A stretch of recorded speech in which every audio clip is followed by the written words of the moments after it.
সৃষ্টিকর্তা বলছেন, তুমি যাকেই আমার চেয়ে বেশি ভালোবাসবে আমি তাকেই তোমার কাছ থেকে দূরে নিয়ে যাব এবং তোমাকে একা করে রাখবো। তিনি আরো বলছেন, কখনো বলবে না আমি তাকে ছাড়া বাঁচবো না, তবে আমি তাকে ছাড়া তোমাকে বাঁচাবো এবং পেছনের অনুগত সব আবেগ কেড়ে নিয়ে তোমাকে দিব্যি সামনে নিয়ে যাব। তুমি কি দেখো না ঋতুরাও বদলাতে থাকে, ছায়া দেয়া গাছের পাতাও একসময় শুকিয়ে যায়, ধৈর্য হারিয়ে যায়, কিন্তু তোমার সৃষ্টিকর্তা ধৈর্যশীল ও পরম দয়ালু।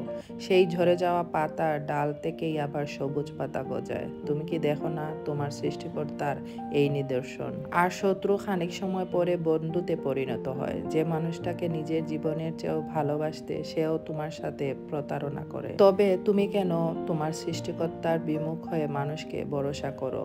অদ্ভুত এই পৃথিবী, তাই না? যখন তুমি ভাবো এটা হবে না কখনো, কিন্তু পরক্ষণেই সেটা হয়। সেটাই হবার নয় কি? তুমি বলো আমি পড়ব না, অথচ তুমি পড়ো। তুমি বলো আমি বিস্মিত হব না, অথচ তুমি রোজ বিস্মিত হও। এবং সবচেয়ে বিচিত্র হচ্ছে তুমি বলতে থাকো আমি মরে গেছি, অথচ স্রষ্টাই তোমাকে বাঁচিয়ে রেখেছেন।